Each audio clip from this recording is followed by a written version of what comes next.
पुण्यात्माओं, इस काल ने जो ज्योति निरंजन है, जिसको अक्षर पुरुष भी, क्षर पुरुष भी कहते हैं, इसको काल भगवान भी कहते हैं, काल प्रभु भी कहते हैं, काल ब्रह्म भी कहते हैं। ये ज्योति, संतों ने इसका नाम ज्योति निरंजन रखा है।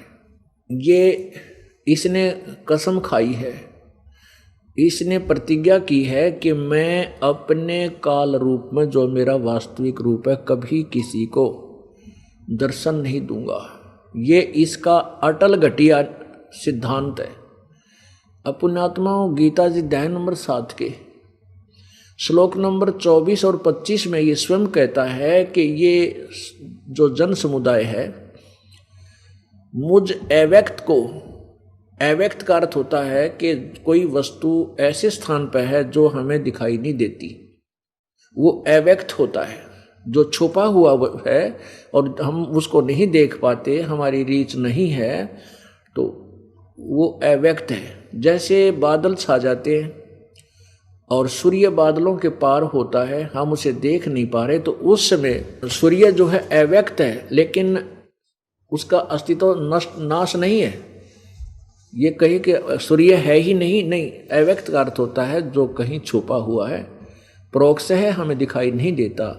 तो ये खुद कहता है कि मैं, ये जन समुदाय अर्थात ये सामने खड़े जितने भी योद्धाजन, क्योंकि ये गीता जी का ज्ञान उस समय दिया गया था जिसमें दोनों सेना आमने सामने खड़ी थी और अर्जुन का रथ श्री कृष्ण जी ने दोनों सेनाओं के बीच में खड़ा कर दिया था।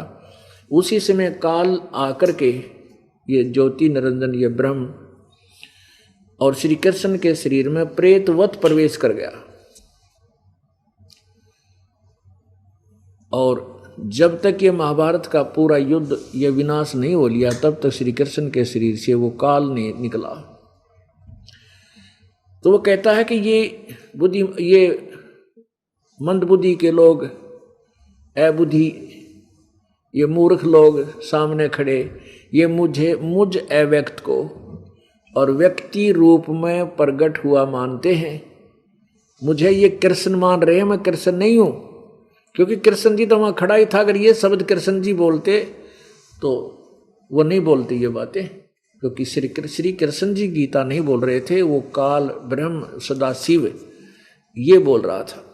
इसको सदाशिव भी कहते हैं, काल रूपी ब्रह्म भी कहते हैं। अब गीता जी अध्याय नंबर 7 के श्लोक नंबर 24-25 में आपको दिखाते हैं। देखिएगा, ये पवित्र गीता जी, इसके अनुवादक हैं जयदयाल गोविंद का। ये गीता प्रेस गोरखपुर से प्रकाशित है और जयदयाल गोविंद का इसके अनुवादक हैं। अध्याय नंबर 7 में और श्लोक नंबर 24-25 ये देखिएगा। ये है अध्याय नंबर 7 और इसमें 24 में कहा है, ये बुद्धिहीन पुरुष, ये बुद्धिहीन व्यक्ति मेरे अनुत्तम, यानी अनुत्तम माने अश्रेष्ठ, अविनाशी परम भाव को न जानते हुए, अव्यक्तम मन इंद्रियों से परे, यानी अव्यक्तम माने मुझ अव्यक्त को, जो मैं कभी व्यक्ति रूप में नहीं आता, व्यक्ति माम माने मुझ को, सच्चिदानंद परमात्मा नहीं, ये अनुवाद है माम, अव्यक्तम माम व्यक्तिम आपनम मन्यते। संस्कृत भी पढ़ लेंगे हम, संस्कृत भी, क्योंकि ये नागरी लिपि है।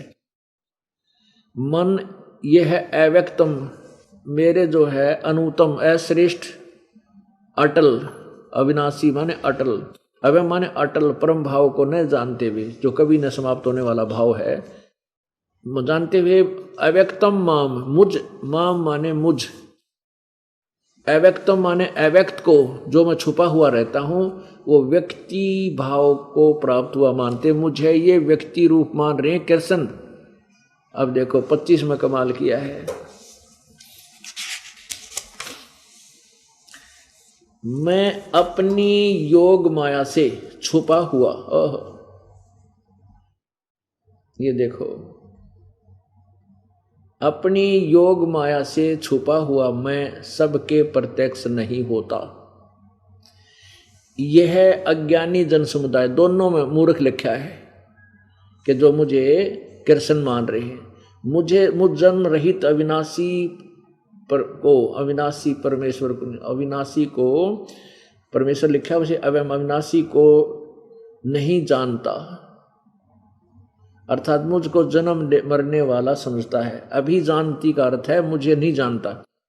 अब यहाँ ये सिद्ध हो गया कि ये काल बोल रहा था गीता जी को, और वो कह रहा है कि ये मूर्ख लोग मुझ अव्यक्त को, क्योंकि मैं अपनी योग माया से छुपा रहता हूँ, सबके सामने नहीं, प्रकाश में नहीं आता कभी भी, ये मेरा अटल नियम है, तो ये मुझे कृष्ण मान रहे हैं, आई एम नॉट कृष्ण। इसका कहने का भाव ये है कि मैं कृष्ण की तरह ऐसे नहीं आता कभी भी, मैं अपने गुप्त, अपने वास्तविक रूप में कभी प्रकट नहीं होता। इसने एक प्रतिज्ञा की है कि मैं कभी किसी के सामने प्रकट नहीं होऊंगा और सब क्रियाएं मैं ही कराऊंगा। इस काल भगवान को साप लगा हुआ है 1 लाख मानव शरीरधारी प्राणियों के सूक्ष्म शरीर को तपतशिला पर भून कर 1 लाख व्यक्तियों का वो उसमें से वासना निकाल कर खाने का, उसमें से गंध निकाल कर खाने का।